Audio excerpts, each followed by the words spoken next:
나이다. 아멘. 이번 한 주도 우리 믿음으로 승리했습니다. 우리의 이 새벽의 기도가 하늘에서는 상급이 될 것이고 이 땅에는 많은 간증이 될 줄 믿습니다. 자, 우리가 오늘은 이제 가장 중요한 테마 중에 하나인 바로 우리 천국에 대해서 한번 말씀을 나누겠습니다. 우리가 생명에 대한 말씀도 한번 나눴고, 그 다음에 성령을 회복해야 된다, 그 말씀도 우리가 한번 나눴습니다. 그리고 교회에 대한 그 말씀도 우리 모두가 나눈 줄 믿습니다. 이제 중요한 것은 가장 어렵기도 하지만 우리에게 실제적인 천국에 대한 그런 말씀을 한번 보겠습니다. 원래 천국이란 단어와 또 우리가 하나님의 나라라는 그런 단어가 있습니다. 하나님의 나라, 천국을 먼저 우리가 이해를 해야 그것이 바로 우리에게 앞으로 신앙생활의 큰 축복과 은혜가 될 줄 믿습니다. 자, 제가 천국에 대해서 새벽 예배죠.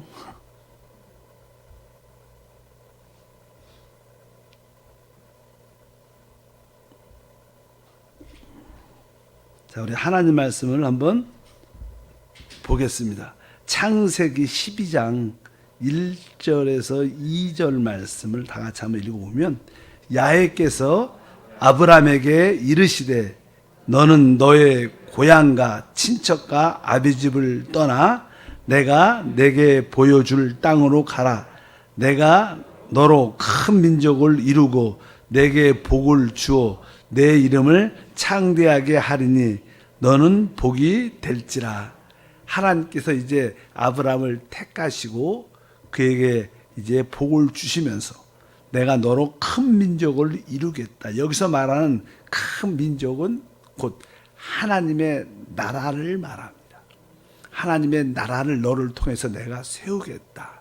보통 하는 나라라는 단어는 이제 우리에게 원어적으로 보면 왕국이라는 단어입니다. 왕국. 왕이 다스리는 나라. 그런 의미로 쓰자는 원어에 보면 왕국이라는 단어를 쓰죠. 근데 우리는 그냥 한국말로 그냥 나라 같은 의미지만 나라. 이 나라를 누가 다스리냐? 바로 왕이 다스리기 때문에 왕국입니다. 그래서 내가 큰 민족을 이루겠다는 것은 바로 내가 하나님의 나라를 너를 통해서 세울 것이다, 이렇게 말씀합니다. 사실 이 나라라는 것은 통치, 권위를 행사할 수 있는 어떤 영역과 범위입니다. 만약에 대한민국 어떤 왕도, 대통령이라고 지금 말하지만 대통령도 자기의 권위를 행사할 수 있는 그 영역과 범위가 제한되어 있어요. 대한민국이란 나라 안에서. 뭐 일본에 가서 다른 나라 가서 내가 왕이니까 이렇게 할 수 있지 않죠. 나라는 항상 어떤 왕이, 최고의 지도자가 다스릴 수 있는 그런 어떤 영역과 범위다. 그래서 하나님 나라는 하나님의 권위를 행사할 수 있는 영역과 범위인 줄 믿습니다. 그래서 하나님께서 자기의 권위를 행사하려면 그분에게 뭐가 있어야 돼요? 그분의 나라가 있어야 됩니다. 그 나라 안에서 자기의 권위를 행사해서 하나님의 목적을 이루게 되는 줄 믿습니다. 그래서 주님께서는 바로 아브라함에게 내가 너로 큰 민족을 이루겠다. 이 뜻은 바로 내가 너를 통하여 하나님, 내가 권위를 행사하고 나의 목적을 이룰 수 있는 그런 나라를 만들겠다. 이런 뜻을 큰 민족이라고 말씀을 드립니다. 그래서 주 예수님이 우리에게도 이 땅에 오셔서 기도를 가르칠 때 주님의 기도의 핵심적인 내용 중에 하나가 나라와 관련되어 있습니다. 우리가 마태복음 6장 10절과 13절 읽어보면 나라가 임하시오며 뜻지 않은 데서 이룬 것 같이 땅에서도 이루어지리라. 우리를 시험에 들게 하지 마시옵고 다만 악에서 구하시옵소서. 나라와 권세와 영광이 아버지께 영원히 싸움나이다. 여기 10절에도 나라가 임하시오며, 나라가 임하시오며, 한편적으로 또 뒤에 맨 마지막에 나라와 권세와 영광, 바로 이 땅에 하나님의 나라가 세워지도록 하나님의 권위가 행사될 수 있는 그러한 영역과 범위를 갖도록 바로 우리가 기도해야 된다는 것입니다. 그래서 보통 이 시대에 하나님의 나라는 바로 뭐예요? 교회죠. 하나님은 이 교회를 통해서 자기의 권위를 행사하여 하나님의 뜻과 목적을 이루어내십니다. 그래서 이 하나님의 나라라는 단어는 되게 중요하죠. 왜? 이것은 하나님의 목적을 이루는 길이기 때문에. 하나님의 목적이 이 땅에 이루어지려면 그분의 다스리는 영역, 나라가 있어야 된다. 그래서 이 나라는 신앙에서 가장 중요한 핵심적인 내용인 것을 분명히 알아야 됩니다. 하나님의 영원한 목적의 성취는 나라에 달려있다. 하나님 나라에 달려있다. 하나님은 그러한 나라를, 권위를 행사하는 나라를 갖고 싶어 합니다. 그분이 그분의 나라를 갖지 못한다면 그분도 아무것도 할 수 있지 않습니다. 옛날에도 우리나라 왕들이 왜 침략을 위해서 왕이 외부로 쫓겨나가고 포로될 그럴 때는 바로 왕의 이 대한민국을, 한국을 다스릴 수 있는 그런 영역을 갖지 못한 그런 경험도 우리나라는 갖고 있습니다. 그래서 이제 때가 돼서 아브라함을 통하여 그 후손을 통해서 드디어 하나님은 이스라엘, 바로 하나님의 구약에 보면 하나님의 나라를 얻으셨어요. 이스라엘을 출애굽시킬 때 주님께서 그들을 광야로 인도하면서 주님이 하신 말씀이 이겁니다. 출애굽기 19장 6절이죠. 너희가 내게 대하여 제사장 나라가 되며 거룩한 백성이 되리라. 너는 이 말을 이스라엘 자손에게 전할지니라. 바로 하나님께서 이스라엘 백성들을 출애굽시킨 이유가 무엇인가? 바로 제사장, 하나님의 제사장 나라로 만들기 위해서. 바로 그들을 하나님의 민족, 하나님의 백성이 되기 위해서 하나님이 그들을 불러내셨습니다. 결국 하나님은 바로 이스라엘을 바로 구약에선 하나님의 나라로 가지셨어요. 그래서 하나님의 권위를 그 이스라엘에게 행사하시면서 하나님의 뜻과 목적을 이루어 내셨는데, 결국 그 이스라엘 백성들이, 이스라엘 나라가 하나님의 부합하지 못하고 하나님을 대적하고 반대하고 우상을 숭배함으로 말미암아 결국 하나님의 나라를 잃어버리게 된 그런 내용들이 성경에 기록되어 있습니다. 그래서 이제 하나님의 나라, 하나님의 왕국에 대한 기본적인 그런 이해를 우리 모두가 가져야 될 것이다. 그래서 하나님의 나라는 바로 구약에서는 이스라엘이었고, 신약에서는 바로 천국이라고 불리는 우리 교회고, 그 다음에 다음 시대는 천년 나라, 천년 왕국, 이런 것이 다 하나님의 통치와 관련된 하나님의 나라들이다. 구약의 이스라엘, 신약에선 교회, 바로 다음 시대에선 천년 왕국, 또 영원한 새하늘과 새 땅, 새 예루살렘인 줄 믿습니다. 거기에 하나님의 권위가 온전히 행사되어 하나님의 목적이 이루어지기 때문에 우리가 다음 시대의 천년에 대한 이야기를 할 때 계시록 20장 4절과 6절을 보니까 또 내가 보니 예수를 증언한가 하나님 말씀 때문에 목배임을 당한 자들의 영혼들과 또 짐승과 그 우상에게 경배하지 아니하고 그들의 이마의 손에 그의 표를 받지 아니하는 자들이 살아서 그리스도와 더불어 천년 동안 왕노릇하니. 그래서 우리가 보통 이 천년 왕국이라 그러죠. 천년 동안 주님의 통치와 우리 이기는 자들이 함께 왕노릇하며 그 다음 시대가 바로 천년 왕국 시대, 바로 하나님의 나라의 영역인 줄 믿습니다. 6절 읽어보니까 이 첫째 부활에 참여한 자들의 복이 있고 거룩하도다. 둘째 사망이 그들을 다스린 권세가 없고 도리어 그들이 하나님과 그리스도의 제사장이 되어 천년 동안 계속 천년이, 다음 시대는 이 땅에 천년 왕국이라는 그 하나님의 나라가 세워질 것이다. 그때 모든 것이 만물이 회복돼서, 사실 사람들은 내가 보니까요, 기본적으로 천살은 살게 만들어진 것 같아요. 기본으로. 그 다음에 나는 거기에 하나님의 생명, 영생을 얻으면 영원히 살지만 기본 자체가 천년은 사는 것 같아요. 그래서 대부분 아담부터 죄가 관영하고 죄가 깊이 들어와서 수명이 120년으로 단축되기 전까지는 대부분 900살 이상 살았어요. 기본이. 그러니까 우리가 지금은 100세 사니까 아주 10분의 1로 아주 수명이 단축된 게 아닌가. 어쩌든지 천년 동안 모든 만물이 회복될 때 하나님의 나라가 세워지는 축복과 은혜가 함께할 줄 믿습니다. 그럼 구약의 이스라엘이 곧 뭐예요? 하나님의 나라였다. 우리 마태복음 21장 43절에 보면 이런 말씀이 있죠. 그러므로 내가 너에게 이르노니 하나님 나라를 너희는 빼앗기고 그 나라의 열매 맺는 백성이 받으리라. 지금 이거 유대인들에게, 이스라엘 백성들에게 하나님이 하시는 말씀이에요. 이제 우리 주님께서 우리 주님을 거부하는 이스라엘에 대해서 이제 내가 너에게 이르노니 하나님 나라를 너희는 빼앗기고, 여기 하나님의 나라라고 말합니다. 그러니까 지금 이스라엘이 하나님 나라를 가지고 있다는 거예요. 지금 가지고 있으니까 빼앗긴 거죠. 구약에서는 이스라엘이 바로 하나님의 나라였는데 합당한 열매를 맺지 못하니까 너희는 이 하나님 나라를 빼앗길 것이다. 그리고 나서 뒤에가 그 나라의 열매 맺는 백성에게 받으리라. 그 열매 맺는 백성이 뭐죠? 교회입니다. 그래서 이 시대는 뭐예요? 하나님의 나라는 교회인 줄 믿습니다. 주님이 바로 우리 교회에게 그 놀라운 축복을 허락해 주셨습니다. 그런데 이게 아까 말씀드린 하나님의 나라, 하나님의 권위를 행사할 수 있는 영역과 범위, 이런 기본적인 뜻을 갖고 있지만 또 하나의 성경에서 중요한 단어는 하나님 나라가 아니라 또 하나는 천국이라는 단어예요. 천국. 뭐 다른 한국말도 다르죠. 뭐 하나님의 나라와 천국은 뭐 하늘천이니까 하늘의 나라 이런 뜻이죠. 하늘의 나라, 하늘의 통치를 받는 나라. 이런 뭐 조금 맥락이 다르지만 일단 천국이라는 단어가 신약에 들어와 사용됩니다. 우리 성경을 보면 마태복음 3장 2절 침례 요한이 신약 사역의 선두자로서 사역을 시작할 때 그의 첫 번째 메시지가 뭐였냐면 회개하라 천국이 가까이 왔느니라. 그러니까 침례 요한이 메시지를 전할 때 회개하라 천국이 가까이 왔다. 천국이 왔다는 거야 안 왔다는 거예요? 아직 오지 않았다는 거예요. 지금 천국이 오고 있다는 거예요.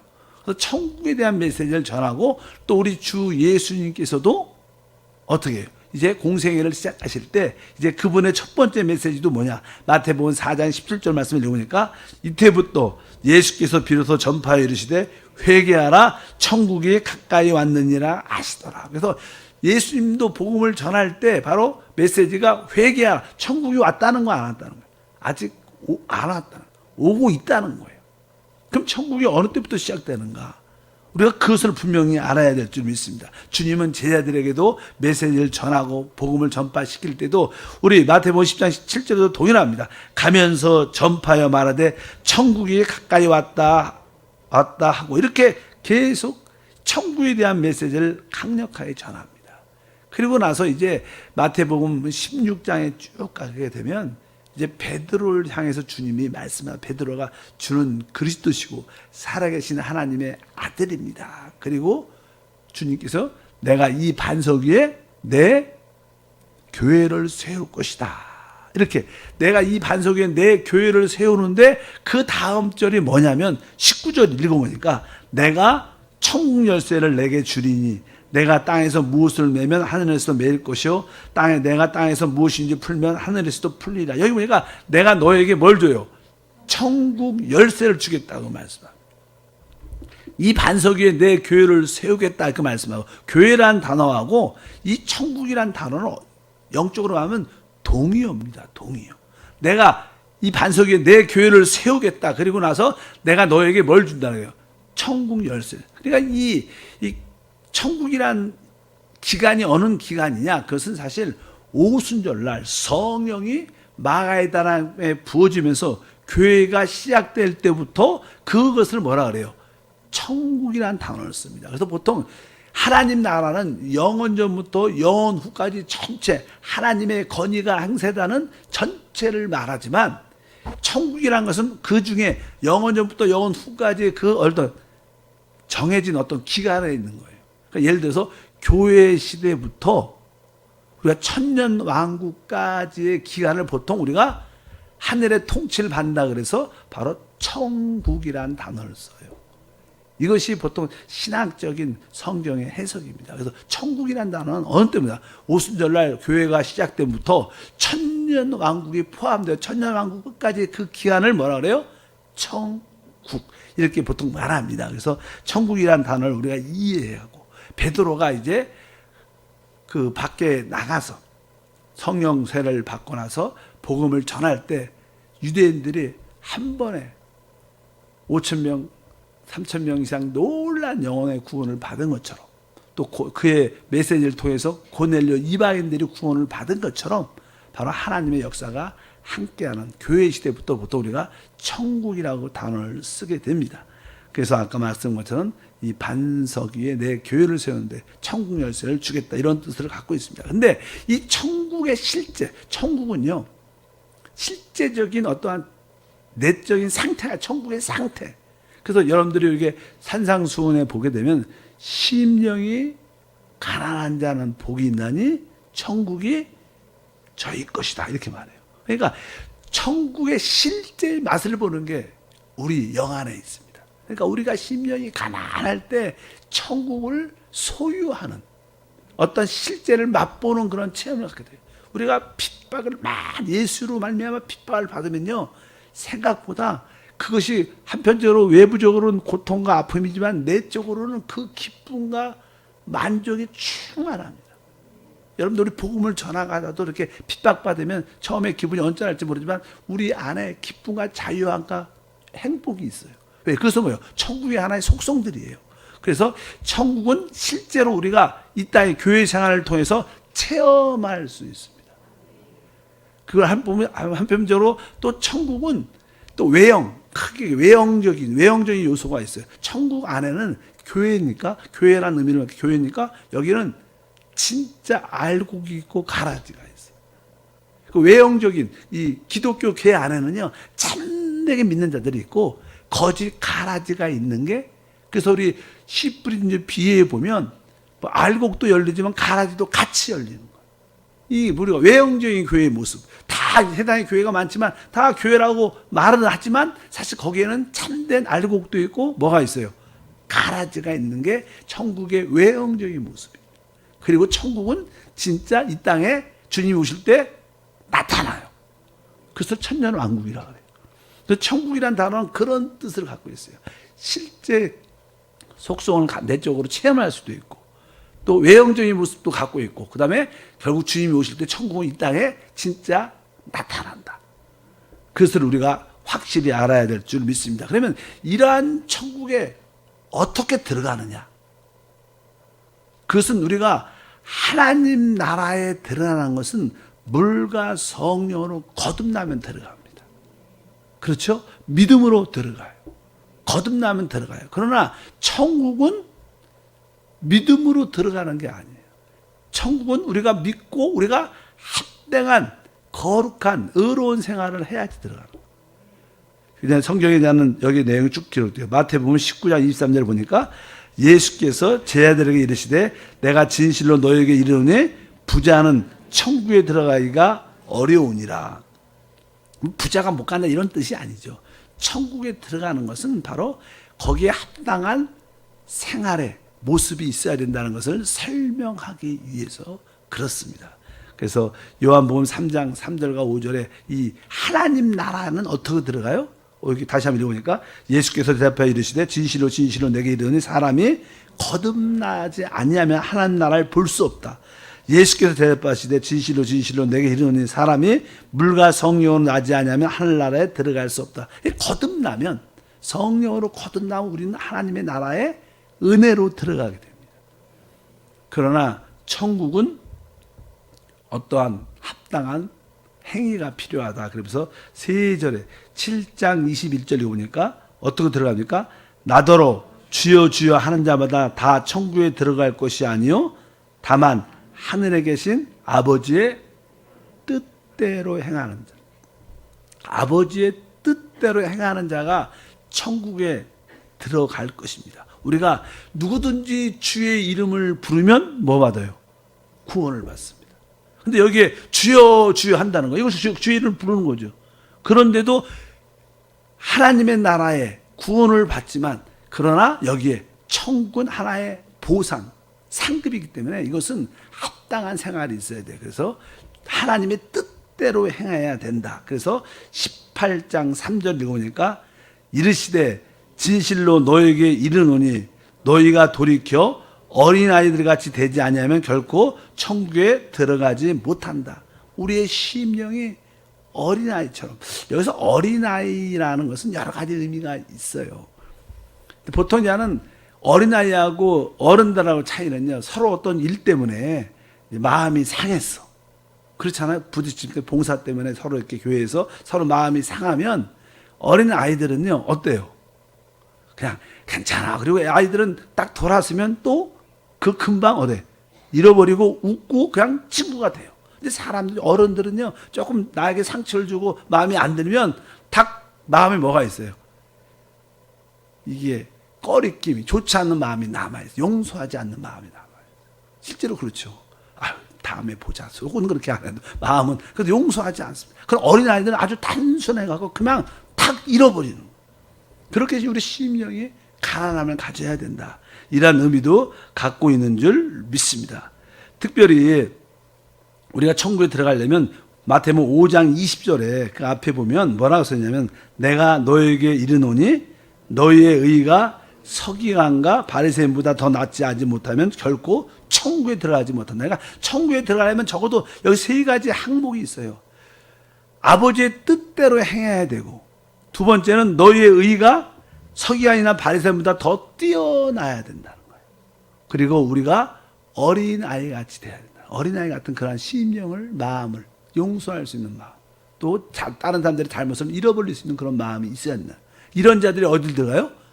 천국에 들어갈 수 있다는 거예요. 그러니까 하나님 나라와 천국은 조금 차이가 있다. 그래서 우리가 늘 말하는, 우리가 이기는 자가 되자. 이기는 자가 된다 해서 이 천국을 보상으로 얻자는 거예요. 하나님은 아주 지혜롭죠. 우리가 은혜로 주님이 구원을 주셨지만 어떤 분들은 은혜로 구원을 받은 다음에 대충 사는 사람이 있고, 어떤 사람들은 주님을 살아도 충성하는 사람들이 있습니다. 그런 사람들에게 이 시대에서 마음으로 천국을 누리고 다음 시대에서 진짜 왕노릇하는 축복을 누구한테? 이런 자들에게 주기 위해서 천국을 예비하셨어요.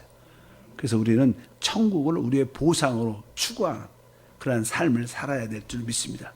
그래서 천국에 대한 이해를 다시 한번 가지시고, 하나님의 나라에 들어간 것은 바로 은혜로 말미암아 거듭남으로 들어가지만 천국은 바로 하나님의 뜻을 행해야 되고, 우리의 의가 훨씬 더 서기관이나 바리새인보다 뛰어나야 되고, 우리의 심령이 어린아이보다 어린아이 같을 때 우리는 천국에 들어가는 축복을 대해야 될 줄 믿습니다.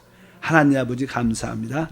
이제 우리가 천국에 대한 말씀을 나눌 텐데, 천국에 대한 기본적인 이해가 우리 안에 이루어지게 도와주시고, 천국의 그 기간, 누림의 기간이 교회 시대부터 바로 다가오는 천년왕국의 모든 기간인 것을 확실히 알고 충성할 수 있는 믿음을 더하여 주옵소서. 귀한 예물을 심습니다. 천국에 들어가는 예물이 되게 하옵소서. 주 예수 이름으로 기도함나이다. 아멘.